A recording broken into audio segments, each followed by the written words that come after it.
Primeira Epístola Universal do Apóstolo São João. 1 João 1.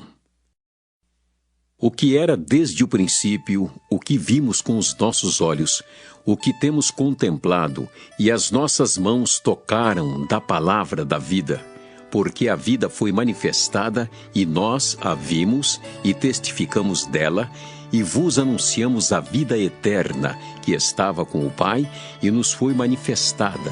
O que vimos e ouvimos, isso vos anunciamos, para que também tenhais comunhão conosco. E a nossa comunhão é com o Pai e com seu Filho Jesus Cristo. Estas coisas vos escrevemos, para que o vosso gozo se cumpra. E esta é a mensagem que dele ouvimos e vos anunciamos, que Deus é luz, e não há nele treva nenhuma. Se dissermos que temos comunhão com ele e andarmos em trevas, mentimos e não praticamos a verdade. Mas, se andarmos na luz como ele na luz está, temos comunhão uns com os outros, e o sangue de Jesus Cristo, seu Filho, nos purifica de todo o pecado. Se dissermos que não temos pecado, enganamo-nos a nós mesmos, e não há verdade em nós. Se confessarmos os nossos pecados, ele é fiel e justo para nos perdoar os pecados e nos purificar de toda injustiça. Se dissermos que não pecamos, fazemo-lo mentiroso e a sua palavra não está em nós. 1 João 2. Meus filhinhos, estas coisas vos escrevo para que não pequeis, e se alguém pecar, temos um advogado para com o Pai, Jesus Cristo o justo. E ele é a propiciação pelos nossos pecados, e não somente pelos nossos, mas também pelos de todo o mundo. E nisto sabemos que o conhecemos, se guardarmos os seus mandamentos. Aquele que diz, eu conheço-o, e não guarda os seus mandamentos, é mentiroso, e nele não está a verdade. Mas qualquer que guarda sua palavra, o amor de Deus está nele verdadeiramente aperfeiçoado.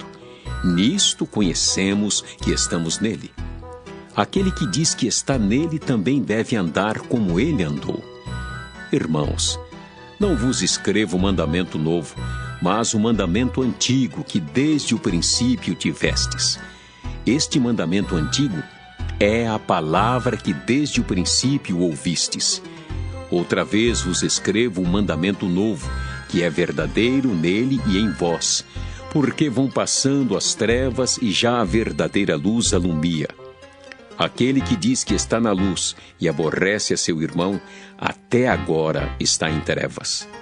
Aquele que ama a seu irmão está na luz, e nele não há escândalo.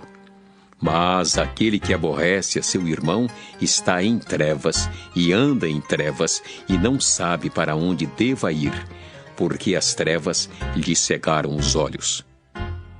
Filhinhos, escrevo-vos porque pelo seu nome vos são perdoados os pecados. Pais, escrevo-vos porque conhecestes aquele que é desde o princípio. Jovens, escrevo-vos porque vencestes o maligno. Eu vos escrevi, filhos, porque conhecestes o Pai. Eu vos escrevi, pais, porque já conhecestes aquele que é desde o princípio. Eu vos escrevi, jovens, porque sois fortes e a palavra de Deus está em vós, e já vencestes o maligno. Não ameis o mundo, nem o que no mundo há. Se alguém ama o mundo, o amor do Pai não está nele. Porque tudo que há no mundo, a concupiscência da carne, a concupiscência dos olhos e a soberba da vida, não é do Pai, mas do mundo. E o mundo passa, e a sua concupiscência, mas aquele que faz a vontade de Deus permanece para sempre. Filhinhos, é já a última hora. E como ouvistes que vem o anticristo, também agora muitos se têm feito anticristos, por onde conhecemos que é já a última hora. Saíram de nós, mas não eram de nós. porque, se fossem de nós, ficariam conosco. Mas isto é para que se manifestasse que não são todos de nós. E vós tendes a unção do Santo e sabeis tudo. Não vos escrevi porque não soubesseis a verdade, mas porque a sabeis e porque nenhuma mentira vem da verdade. Quem é o mentiroso, senão aquele que nega que Jesus é o Cristo? É o anticristo, esse mesmo que nega o Pai e o Filho. Qualquer que nega o Filho também não tem o Pai, e aquele que confessa o Filho tem também o Pai. Portanto, o que desde o princípio ouvistes, permaneça em vós. Se em vós permanecer o que desde o princípio ouvistes, também permanecereis no Filho e no Pai. E esta é a promessa que ele nos fez, a vida eterna. Estas coisas vos escrevi acerca dos que vos enganam. E a unção que vós recebestes dele fica em vós, e não tendes necessidade de que alguém vos ensine. Mas, como a sua unção vos ensina todas as coisas, e é verdadeira, e não é mentira, como ela vos ensinou, assim nele permanecereis. E agora, filhinhos, permanecei nele, para que quando ele se manifestar, tenhamos confiança e não sejamos confundidos por ele na sua vinda. Se sabeis que ele é justo, sabeis que todo aquele que pratica a justiça é nascido dele. 1 João 3. Vede quão grande caridade nos tem concedido o Pai, que fôssemos chamados filhos de Deus. Por isso, o mundo não nos conhece, porque não conhece a Ele. Amados, agora somos filhos de Deus e ainda não é manifesto o que havemos de ser. Mas sabemos que quando Ele se manifestar, seremos semelhantes a Ele, porque assim como é, o veremos. E qualquer que nele tem esta esperança, purifica-se a si mesmo, como também ele é puro. Qualquer que comete o pecado também comete iniquidade, porque o pecado é iniquidade. E bem sabeis que ele se manifestou para tirar os nossos pecados, e nele não há pecado. Qualquer que permanece nele não peca. Qualquer que peca não o viu nem o conheceu.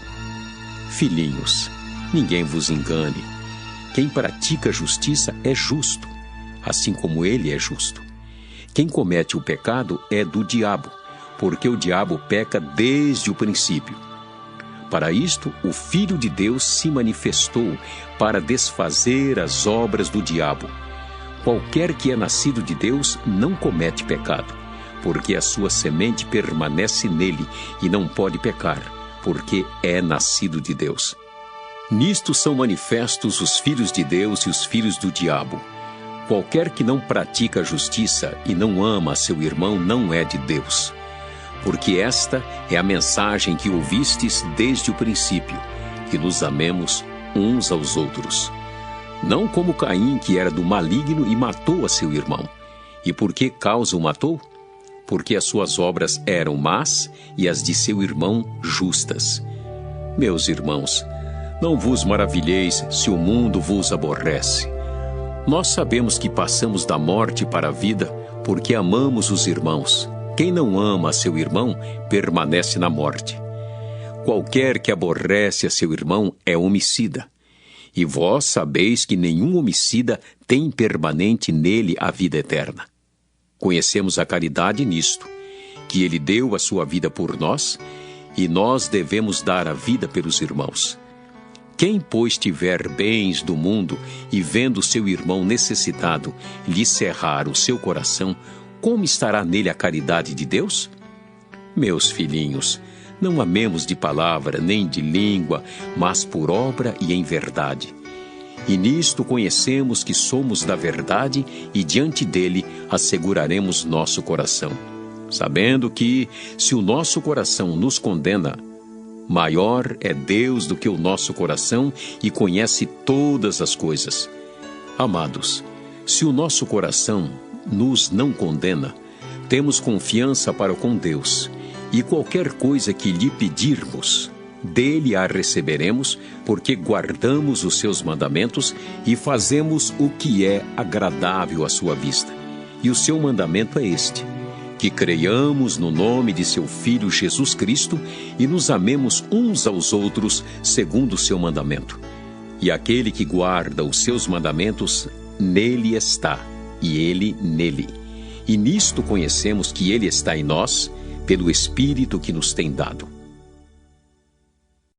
1 João 4. Amados, não creiais em todo o Espírito, mas provai se os Espíritos são de Deus, porque já muitos falsos profetas se têm levantado no mundo. Nisto conhecereis o Espírito de Deus. Todo Espírito que confessa que Jesus Cristo veio em carne é de Deus. E todo Espírito que não confessa que Jesus Cristo veio em carne não é de Deus. Mas este é o espírito do anticristo, do qual já ouvistes que há de vir, e eis que está já no mundo. Filhinhos, sois de Deus e já os tendes vencido, porque maior é o que está em vós do que o que está no mundo. Do mundo são, por isso falam do mundo e o mundo os ouve. Nós somos de Deus, aquele que conhece a Deus ouve-nos. Aquele que não é de Deus não nos ouve. Nisto conhecemos nós o espírito da verdade e o espírito do erro. Amados, amemo-nos uns aos outros, porque a caridade é de Deus. E qualquer que ama é nascido de Deus e conhece a Deus. Aquele que não ama não conhece a Deus, porque Deus é caridade. Nisto se manifestou a caridade de Deus para conosco, que Deus enviou seu Filho unigênito ao mundo para que por ele vivamos. Nisto está a caridade. Não em que nós tenhamos amado a Deus, mas em que ele nos amou e enviou seu Filho para a propiciação pelos nossos pecados. Amados, se Deus assim nos amou, também nós devemos amar uns aos outros. Ninguém jamais viu a Deus. Se nós amamos uns aos outros, Deus está em nós, e em nós é perfeita a sua caridade. Nisto conhecemos que estamos nele, e ele em nós, pois que nos deu do seu Espírito, e vimos e testificamos que o Pai enviou seu Filho para Salvador do mundo. Qualquer que confessar que Jesus é o Filho de Deus, Deus está nele e ele em Deus. E nós conhecemos e cremos no amor que Deus nos tem. Deus é caridade, e quem está em caridade está em Deus e Deus nele. Nisto é perfeita a caridade para conosco, para que no dia do juízo tenhamos confiança, porque qual ele é, somos nós também neste mundo. Na caridade não há temor. Antes, a perfeita caridade lança fora o temor, porque o temor tem consigo a pena, e o que teme não é perfeito em caridade. Nós o amamos porque ele nos amou primeiro. Se alguém diz, eu amo a Deus e aborrece a seu irmão, é mentiroso. Pois quem não ama seu irmão, ao qual viu, como pode amar a Deus a quem não viu? E dele temos este mandamento, que quem ama a Deus, ame também seu irmão. 1 João 5. Todo aquele que crê que Jesus é o Cristo é nascido de Deus. E todo aquele que ama o que o gerou, também ama o que dele é nascido. Nisto conhecemos que amamos os filhos de Deus, quando amamos a Deus e guardamos os seus mandamentos. Porque esta é a caridade de Deus, que guardemos os seus mandamentos, e os seus mandamentos não são pesados, porque todo o que é nascido de Deus vence o mundo. E esta é a vitória que vence o mundo, a nossa fé. Quem é que vence o mundo, senão aquele que crê que Jesus é o Filho de Deus? Este é aquele que veio por água e sangue, isto é, Jesus Cristo, não só por água, mas por água e por sangue. E o Espírito é o que testifica, porque o Espírito é a verdade. Porque 3 são os que testificam no céu: o Pai, a Palavra e o Espírito Santo. E estes 3 são um. E 3 são os que testificam na terra: o Espírito, e a água, e o sangue. E estes 3 concordam num. Se recebemos o testemunho dos homens, o testemunho de Deus é maior, porque o testemunho de Deus é este, que de seu Filho testificou. Quem crê no Filho de Deus, em si mesmo tem o testemunho. Quem em Deus não crê, mentiroso fez, porquanto não creu no testemunho que Deus de seu Filho deu. E o testemunho é este, que Deus nos deu a vida eterna, e esta vida está em seu Filho. Quem tem o Filho tem a vida. Quem não tem o Filho de Deus não tem a vida. Estas coisas vos escrevi, para que saibais que tendes a vida eterna e para que creiais no nome do Filho de Deus. E esta é a confiança que temos nele, que se pedirmos alguma coisa segundo a sua vontade, ele nos ouve. E se sabemos que nos ouve em tudo o que pedimos, sabemos que alcançamos as petições que lhe fizemos. Se alguém vir seu irmão cometer pecado que não é para a morte, orará, e Deus dará a vida àqueles que não pecarem para a morte. Há pecado para a morte, e por esse não digo que ore. Toda iniquidade é pecado, e há pecado que não é para a morte. Sabemos que todo aquele que é nascido de Deus não peca, mas o que de Deus é gerado, conserva-se a si mesmo e o maligno não lhe toca. Sabemos que somos de Deus e que todo mundo está no maligno. E sabemos que já o Filho de Deus é vindo e nos deu entendimento para conhecermos o que é verdadeiro, e no que é verdadeiro estamos, isto é, em seu Filho Jesus Cristo. Este é o verdadeiro Deus e a vida eterna. Filhinhos, guardai-vos dos ídolos. Amém.